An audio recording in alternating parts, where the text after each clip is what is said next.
ಕರ್ಣನಿಗೆ ಸಾರಥ್ಯ ಮಾಡಬೇಕು ನೀವು.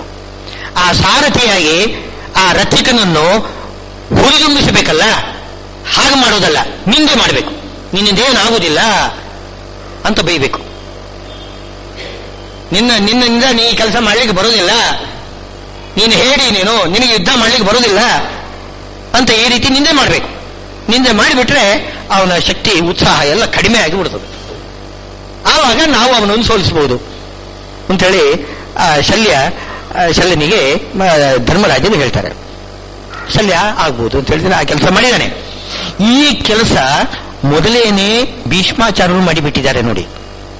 ಕರ್ಣನನ್ನು ತುಂಬಿದ ಸಭೆಯಲ್ಲಿ ಉದ್ಯೋಗ ಬರುವುದಲ್ಲೇನೆ, ಇನ್ನು ಯುದ್ಧ ಪ್ರಾರಂಭ ಆಗಿಲ್ಲ, ಅಷ್ಟರಲ್ಲೇನೆ ರಾಜಸ್ಥಾನದಲ್ಲಿ ಭೀಷ್ಮಾಚಾರ್ಯರು ಒಂದೇ ಸಮನೆ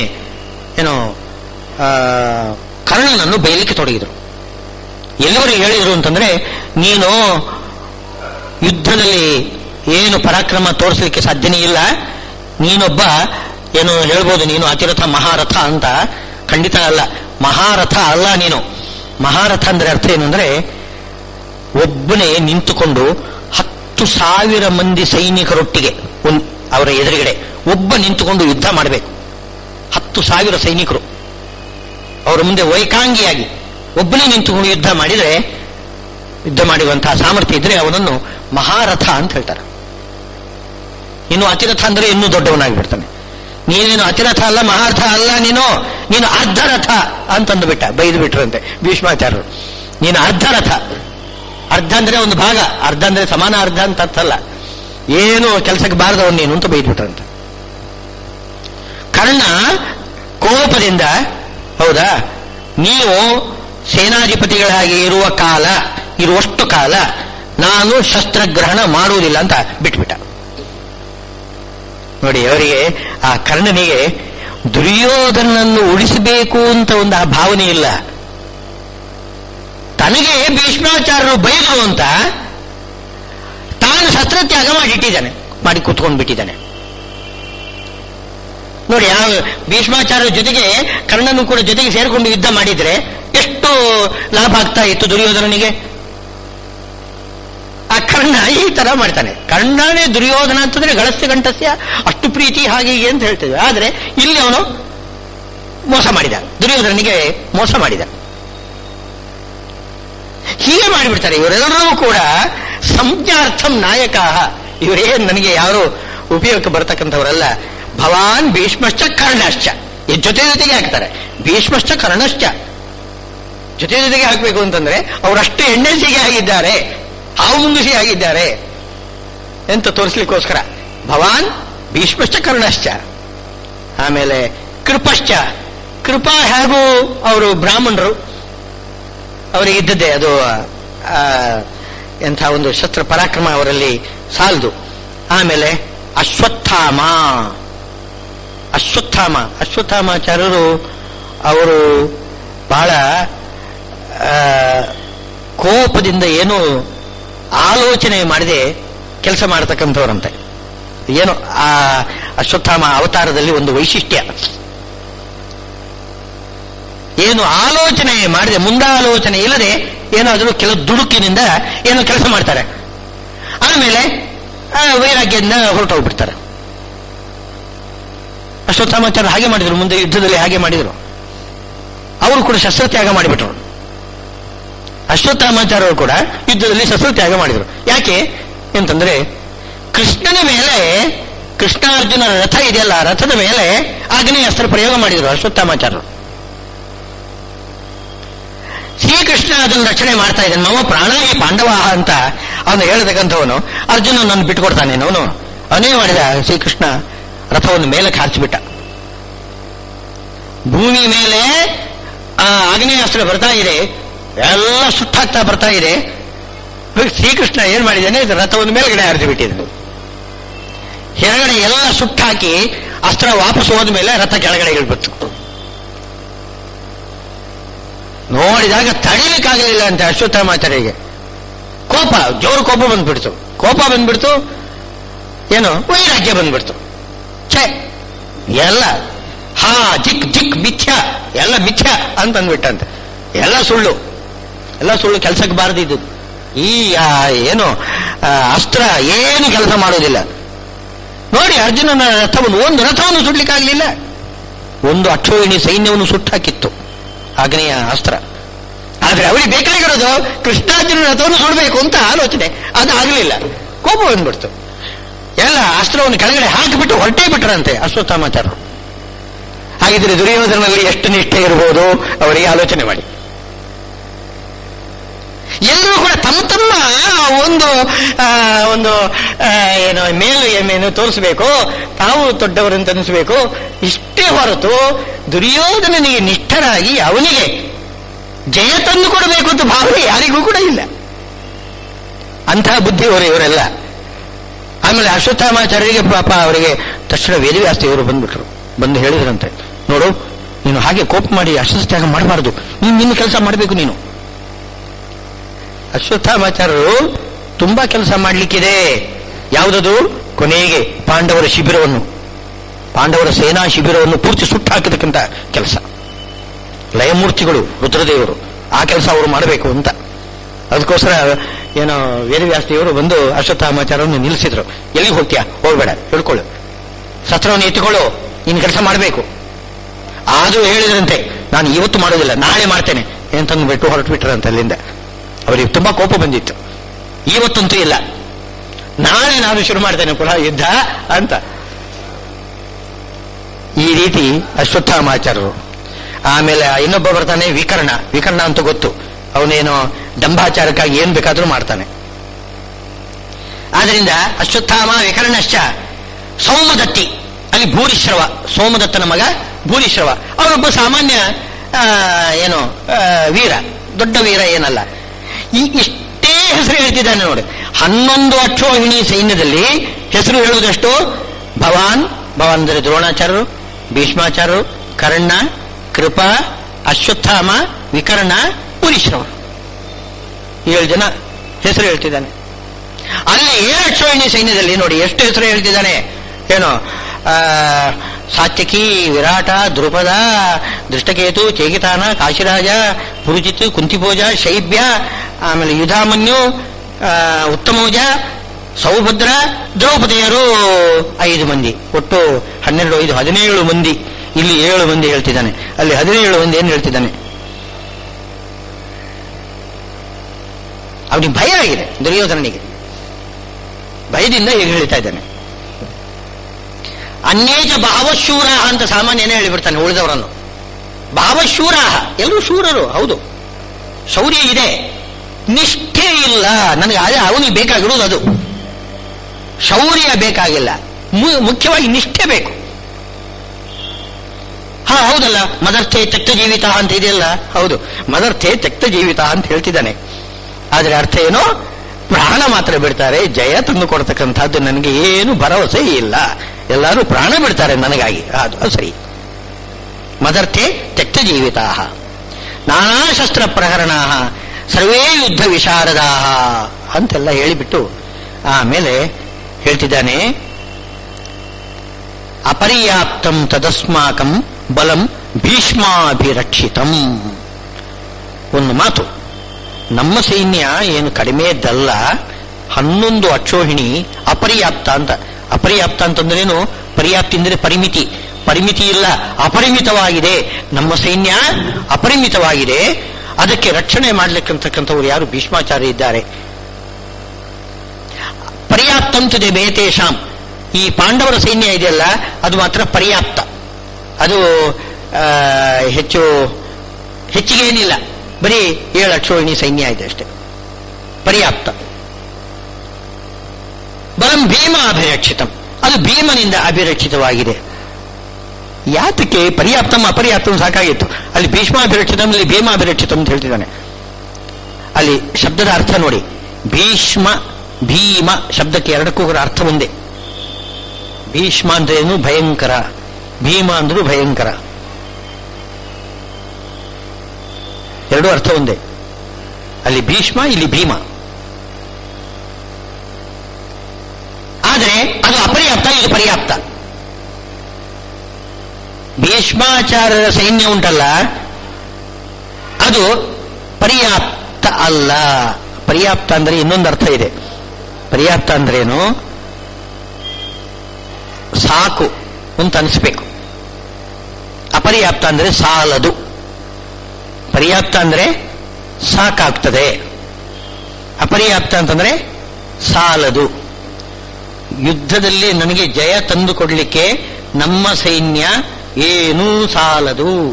11 ಅಕ್ಷೋಹಿಣಿ ಇರಬಹುದು, ಏನೂ ಸಾಲದು. ಅಪರ್ಯಾಪ್ತಂ ತದಸ್ಮಾಕಂ ಬಲಂ ಭೀಷ್ಮಾಭಿರಕ್ಷಿತಂ. ಭೀಷ್ಮಾಚಾರ್ಯರು ರಕ್ಷಣೆ ಮಾಡ್ತಿದ್ದಾರೆ ಹೌದು, ಆದರೂ ಕೂಡ ನಮ್ಮ ಸೈನ್ಯ ಏನು ಸಾಲದು. ಆ ಅರ್ಥ ಕೊಡ್ತದದು ಅಲ್ಲಿ. ಪರ್ಯಾಪ್ತಂ ನಮ್ಮ ಮೇಲೆ ಜಯ ಮಾಡಲಿಕ್ಕೆ ಸಾಕು. ಯಾವುದು? 7 ಅಕ್ಷೋಹಿಣಿ ಸೈನ್ಯ ಉಂಟಲ್ಲ, ಯಾಕೆಂದ್ರೆ ಭೀಮಾಭಿರಕ್ಷಿತಂ.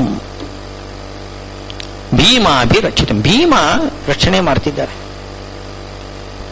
ಇದರರ್ಥ ಭೀಷ್ಮನಿಗಿಂತ ಭೀಮ ಜೋರು, ಅವನು ಶಕ್ತಿ ಜಾಸ್ತಿ ಅಂತ ಹೇಳಿದಾಗ ಆಯ್ತು. ವಾಸ್ತವವಾಗಿ ಹೌದು.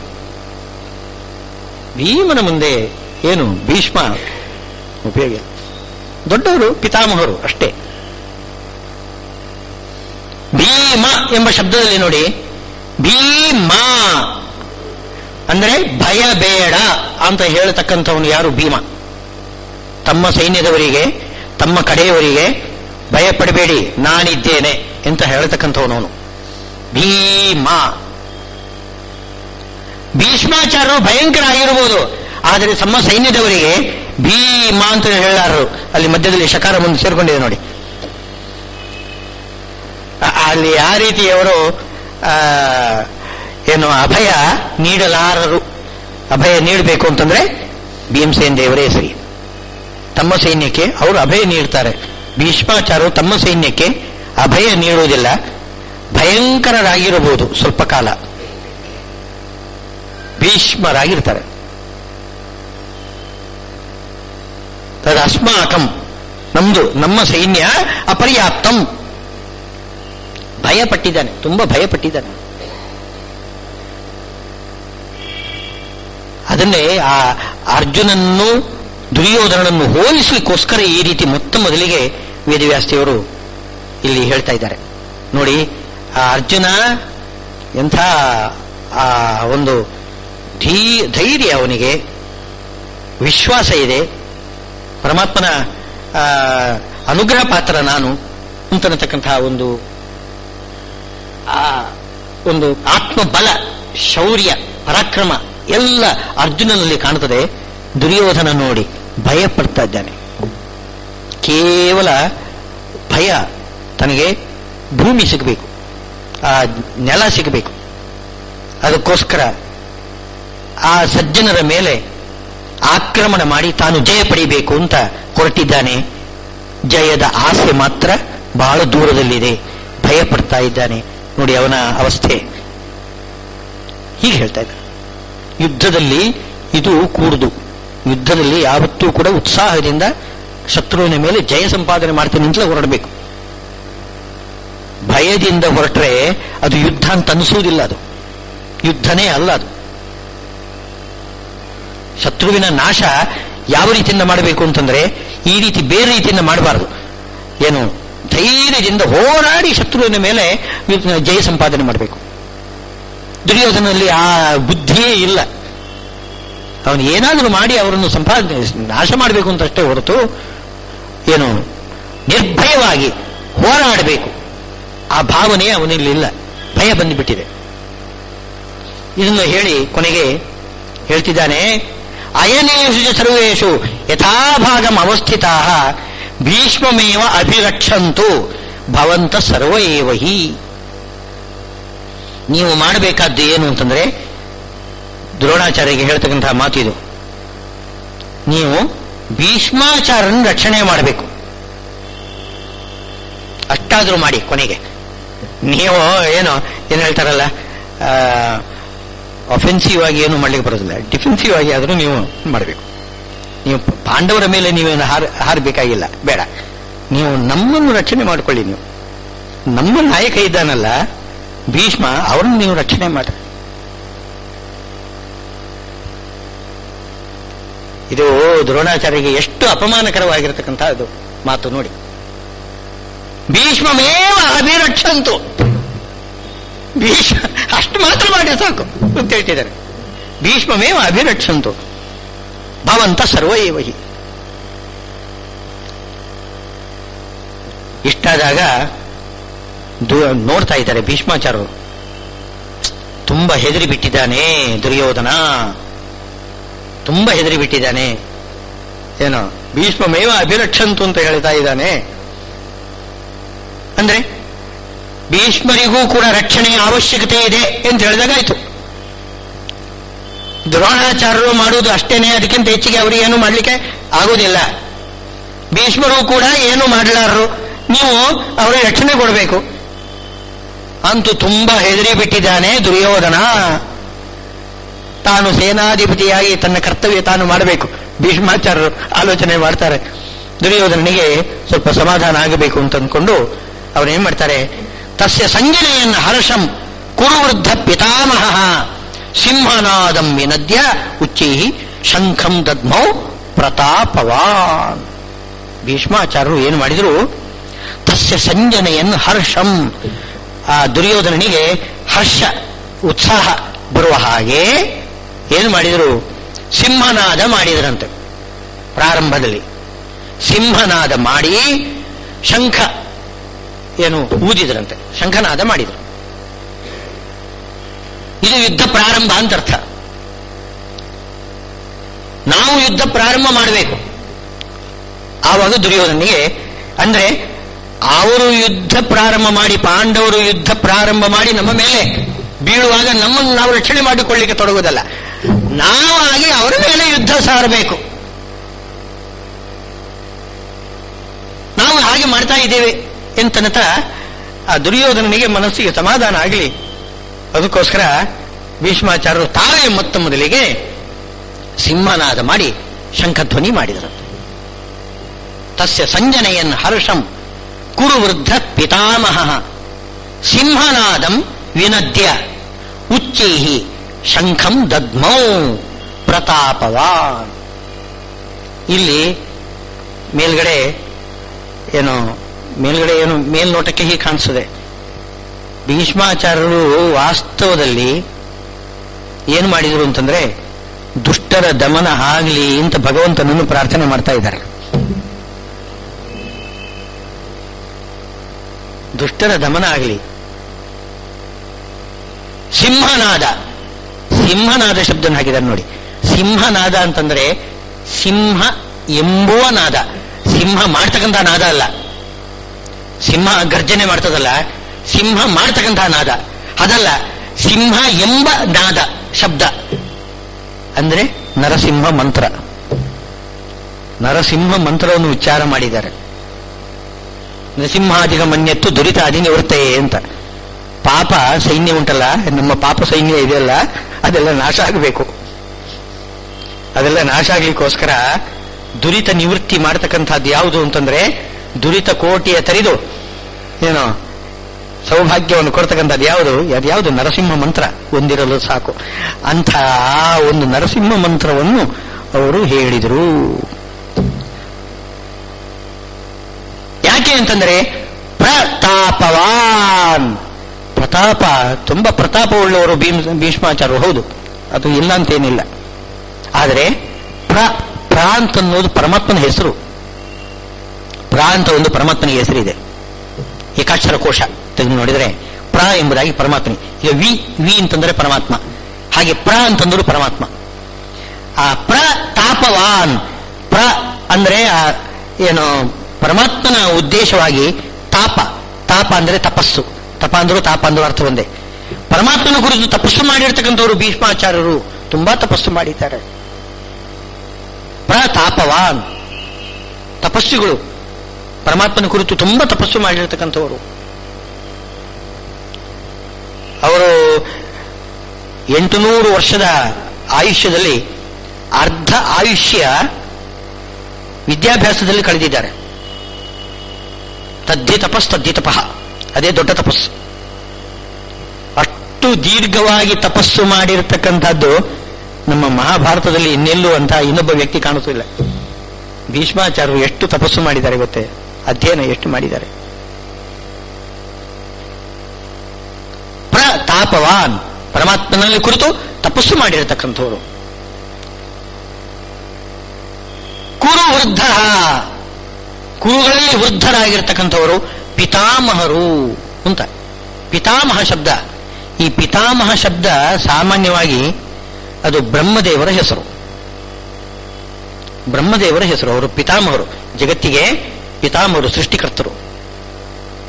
ಆ ಶಬ್ದವನ್ನು ಇಲ್ಲಿ ಕುರುವೃದ್ಧನಿಗೆ, ಯಾರಿಗೆ? ಭೀಷ್ಮಾಚಾರ್ಯರಿಗೆ ಪಿತಾಮಹ. ಭೀಷ್ಮಾಚಾರ್ಯರು ಪಿತಾಮಹರೇ, ಇಲ್ಲ ಅಂತೇನೆಲ್ಲ. ಪಾಂಡವರು, ಕೌರವ ಪಾಂಡವರಿಗೆ ಪಿತಾಮಹರಾಗಿದ್ದಾರೆ. ಆದರೆ ಎಲ್ಲರಿಗೂ ಕೂಡ ಪಿತಾಮಹರು ಯಾರು? ಬ್ರಹ್ಮದೇವರು. ಆ ಬ್ರಹ್ಮದೇವರ ವಿಶೇಷವಾದ ಆವೇಶ ಆ ಭೀಷ್ಮಾಚಾರ್ಯರಿಗೆ. ಆದ್ದರಿಂದ ಒಳಗಡೆ ನಿಂತು ಬ್ರಹ್ಮದೇವರು ನರಸಿಂಹ ಮಂತ್ರವನ್ನು ಹೇಳ್ತಾ ಇದ್ದಾರೆ, ಭೀಷ್ಮಾಚಾರ್ಯರು ಸಿಂಹನಾದ ಮಾಡ್ತಾ ಇದ್ದಾರೆ. ಏಕಕಾಲದಲ್ಲಿ ಎರಡೂ ಕೂಡ ನಡೀತಾ ಇದೆ. ಇದರಿಂದ ಏನಾಗ್ತದೆ? ಕೌರವರ ಸೈನ್ಯ ನಾಶವಾಗ್ತದೆ ಅಂತನ್ನೋದನ್ನು ಸಂಜಯ ಸೂಚನೆ ಮಾಡಿಬಿಟ್ಟಿದ್ದಾನೆ. ಸಂಜಯನ ಮಾತಿನಲ್ಲಿ, ಇದು ಸಂಜಯನ ಮಾತಿದು, ಸಂಜಯ ಧೃತರಾಷ್ಟ್ರನಿಗೆ ಹೇಳ್ತಕ್ಕಂಥ ಮಾತು. ತಸ್ಯ ಸಂಜನೆಯನ್ನ ಹರ್ಷಂ ಕುರುವೃದ್ಧ ಪಿತಾಮಹ ಸಿಂಹನಾದಂ ವಿನದ್ಯ ಉಚ್ಚೇಹಿ ಶಂಖಂ ದದ್ಮೌ ಪ್ರತಾಪವಾನ್. ಶಂಖವನ್ನು ನಾದ ಮಾಡಿದ್ದಾರೆ. ಆಮೇಲೆ ಸೇನಾ ನಾಯಕರು ಸಿಂಹನಾದ ಮಾಡಿ ಶಂಖಧ್ವನಿ ಮಾಡಿದರೆ ಸೈನ್ಯದವರು ಎಲ್ಲರೂ ಕೂಡ ಮಾಡಿಬಿಡ್ತಾರೆ ತಕ್ಷಣ. ತತಃ ಶಂಖಾಶ್ಚ ಭೇರ್ಯಶ್ಚ ಪಣವ ಆನಕ ಗೋಮುಖ. ನಮ್ಗೆ ಗೊತ್ತಿಲ್ಲ, ಇದೆಲ್ಲ ಶಬ್ದ ಮಾತ್ರ. ಆ ರಣವಾದ್ಯಗಳು ಹಿಂದಿನ ಕಾಲದಲ್ಲಿ ಎಷ್ಟೆಲ್ಲ ರಣವಾದ್ಯಗಳಿದ್ವು, ಅದೆಲ್ಲ ನಮಗೆ ಬರೀ ಶಬ್ದ ಮಾತ್ರ ಆಗಿಬಿಟ್ಟಿದೆ, ನಮಗೆ ಗೊತ್ತಿಲ್ಲ. ಅಂತೂ ಎಲ್ಲ ಒಂದು ವಾದ್ಯ ವಿಶೇಷ ಅಂತ ಅಂದ್ಬಿಡ್ತೇವೆ ನಾವು ಅರ್ಥ ಹೇಳುವಾಗ. ಅದೇ ಶಬ್ದವನ್ನು ಹೇಳಿಬಿಡ್ತೀವಿ. ಏನದು? ಶಂಖ. ಶಂಖ ಅಂದ್ರೆ ಒಂದು ಗೊತ್ತು, ಶಂಖ ಗೊತ್ತು. ಭೇರಿ ಅಂತ ಹೇಳ್ತಿದ್ದಾರೆ, ಭೇರಿ. ಆಮೇಲೆ ಪಣವ ಅಂತ ಇದೆ ಅಂತೆ, ಆನಕ ಅಂತಿದೆ, ಗೋಮುಖ ಅಂತಿದೆ. ಇದೆಲ್ಲ ಏನು ರಣವಾದ್ಯಗಳು ಸಹಸೈವ ಅಭ್ಯಹನ್ಯಂತ, ಎಲ್ಲ ರಣವಾದ್ಯಗಳು ಮೊಳಗಿಬಿಟ್ಟಿವೆ. ಸಶಬ್ದ ತುಮುಲೋಭವತು, ಎಲ್ಲಾ ಕಡೆಗೂ ಆ ಶಬ್ದ ತುಂಬಿಕೊಂಡು ಬಿಡ್ತು. 11 ಅಕ್ಷೋಹಿಣಿ ಸೈನ್ಯದವರು ತಮ್ಮ ತಮ್ಮ ಎಲ್ಲ ರಣವಾದ್ಯಗಳನ್ನೆಲ್ಲ ಮೊಳಗಿಸಿದರೆ ಅದು ಎಷ್ಟು ಧ್ವನಿ ಬರಬಹುದು ಆಲೋಚನೆ ಮಾಡಬೇಕು. ಎಲ್ಲ ತುಂಬಿಕೊಂಡು ಬಿಡ್ತು.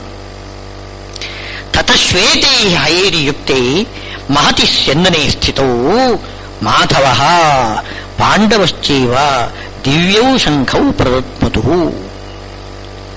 ತತಃ ಅಂದರೆ ಇವರು ಯುದ್ಧ ಸಾರಿದ ಮೇಲೆ, ಕೌರವರ ಸೈನ್ಯ ಯುದ್ಧ ಸಾರಿದ ಮೇಲೆ ಪಾಂಡವರ ಸೈನ್ಯದಲ್ಲಿ ಏನು ಮಾಡಿದರು? ದೃಷ್ಟದ್ಯುಮ್ನನ ಹೆಸರು ಹೇಳಲಿಲ್ಲ ಇಲ್ಲಿ. ಅವನ ಹೆಸರಿಗೆ ಮಾತ್ರ ಅವನು ನಾಯಕ. ನಾಯಕರು ಯಾರಂದ್ರೆ ಭೀಮಾರ್ಜುನರು. ಬಲಂ ಭೀಮಾಭಿರಕ್ಷಿತಂ ಅಂತ ಇವನೇ ಹೇಳಿದ್ದಾನೆ. ಭೀಮಸೇನ ದೇವರು, ಅರ್ಜುನ, ಶ್ರೀಕೃಷ್ಣ, ಇವರೇ ತಾನೆ. ಆದ್ದರಿಂದ ಹೇಳ್ತಿದ್ದಾರೆ, ಶ್ವೇತೈ ಹೈರಿಯುಕ್ತೆ ಮಹತಿ ಸಂದನೆ ಸ್ಥಿತವು. ಬಿಳಿಯಾಗಿರ್ತಕ್ಕಂಥ ಕುದುರೆಗಳು, ಬಿಳಿ ಕುದುರೆಗಳು, ಅವುಗಳನ್ನು ಕಟ್ಟಿದ್ದಾರಂತೆ ಶ್ರೀಕೃಷ್ಣನ ಅರ್ಜುನನ ರಥಕ್ಕೆ. ಮಹತಿ ಸ್ಯಂದನೆ, ದೊಡ್ಡ ಏನು ರಥ, ದೊಡ್ಡ ರಥ. ಅಲ್ಲಿ ಕುಳಿತಿದ್ದಾರೆ ಯಾರು? ಮಾಧವ ಮತ್ತು ಪಾಂಡವ. ಮಾಧವ ಪಾಂಡವಶ್ಚೈವ ದಿವ್ಯೌ ಶಂಖೌ ಪ್ರದತ್ಮತು. ಕೃಷ್ಣಾರ್ಜುನರು ದಿವ್ಯವಾಗಿರ್ತಕ್ಕಂಥ ಶಂಖವನ್ನು ಏನು ಘೋಷಣೆ ಮಾಡಿದ್ದಾರೆ. ಅಲ್ಲಿ ದಿವ್ಯ ಶಬ್ದವನ್ನು ಹಾಕ್ತಾರೆ. ಅಲ್ಲಿ ಹಿಂದೆ ಯಾರಿಗೂ ಆ ದಿವ್ಯ ಶಂಖವನ್ನು ಹಾಕಲೇ ಇಲ್ಲ, ಸಾಮಾನ್ಯ ಶಂಖಗಳಿಲ್ಲ. ಈ ಪಾಪಿಗಳು ಊತಕ್ಕಂಥ ಶಂಖ ಯಾವುದು? ದಿವ್ಯ ಆಗಿರ್ತದೇನು? ಭೀಷ್ಮಾಚಾರ್ಯರು ಒಬ್ರು ಹೌದು ಇರಬಹುದು, ಆದರೂ ಕೂಡ ದಿವ್ಯ ಅಂತ ವಿಶೇಷಣ ಕೊಟ್ಟಿಲ್ಲ. ಇಲ್ಲಿವರೆಗೆ ದಿವ್ಯೌ ಶಂಖೌ ಪ್ರದತ್ಮತು. ಕೃಷ್ಣಾರ್ಜುನರು ದಿವ್ಯವಾಗಿರ್ತಕ್ಕಂತಹ ಶಂಖವನ್ನು ಏನು ಘೋಷಣೆ ಮಾಡಿದರು. ಮಾಧವ ಪಾಂಡವ, ಅಲ್ಲಿ ಜ್ಞಾನಿಯಾಗಿರ್ತಕ್ಕಂಥವನು ಪಾಂಡವ, ಅವನು ಮಾಧವ, ಆ ಜ್ಞಾನಕ್ಕೆ ತಕ್ಕ ಫಲ ಮೋಕ್ಷ, ಮೋಕ್ಷ ಸಂಪತ್ತನ್ನು ಕೊಡ್ತಕ್ಕಂಥವನು ಶ್ರೀಕೃಷ್ಣ. ಅರ್ಜುನ ಜ್ಞಾನಿ, ಮೋಕ್ಷಕ್ಕೆ ಸಾಧನೀಭೂತವಾದ ತತ್ವಜ್ಞಾನ ಉಳ್ಳವನು ಯಾರು? ಅರ್ಜುನ. ಅವನಿಗೆ ಮೋಕ್ಷವನ್ನು ಕೊಡ್ತಕ್ಕಂಥವನು ಮಾಧವ. ಕೃಷ್ಣ ಅರ್ಜುನರ ಜೊತೆಗೆ ಕುಳಿತುಕೊಂಡು ದಿವ್ಯವಾಗಿರೋ ಮಾತಾಗಿರ್ತಕ್ಕಂಥ ಸ್ಯಂದನ ನಮ್ಮ ಶರೀರ ಇದೆಯಲ್ಲ, ನಮ್ಮ ಶರೀರದೊಳಗೆ ಇಬ್ಬರಿದ್ದಾರೆ ನೋಡಿ, ಜೀವ ಪರಮಾತ್ಮರು ಇಬ್ಬರು. ಆ ಜೀವ ಜ್ಞಾನ ಸಂಪಾದನೆ ಮಾಡಿ ಅಲ್ಲಿಯೇ ಇರತಕ್ಕಂತಹ ಬಿಂಬರೂಪಿ ಪರಮಾತ್ಮ ಏನಿದ್ದಾನೆ ಅವನನ್ನು ಸೇವಾ ಮಾಡಿದರೆ ಅವನು ಈತನಿಗೆ ಮೋಕ್ಷ ಕೊಡ್ತಾನೆ. ಇದು ನಮ್ಮ ಸ್ಯಂದನ. ಅದೇ ಸ್ಯಂದನ ಅಂತ ಹೇಳ್ತಾರೆ, ಅಲ್ಲಿ ರಥ ಅಂತ ಹೇಳೋದಿಲ್ಲ, ಸ್ಯಂದನ. ಸ್ಯಂದನ ಶಬ್ದಕ್ಕೆ ಅರ್ಥ ಏನು ಗೊತ್ತೇ? ಏನು, ಈ ಒಳ್ಳೆ ರಸವನ್ನು ಸುರಿಸುವುದು ಅಂತ ಅರ್ಥ. ರಸವನ್ನು ಸುರಿಸುವುದು, ಮೋಕ್ಷ ಆನಂದ ರಸವನ್ನು ಸುರಿಸ್ತಕ್ಕಂಥದ್ದು.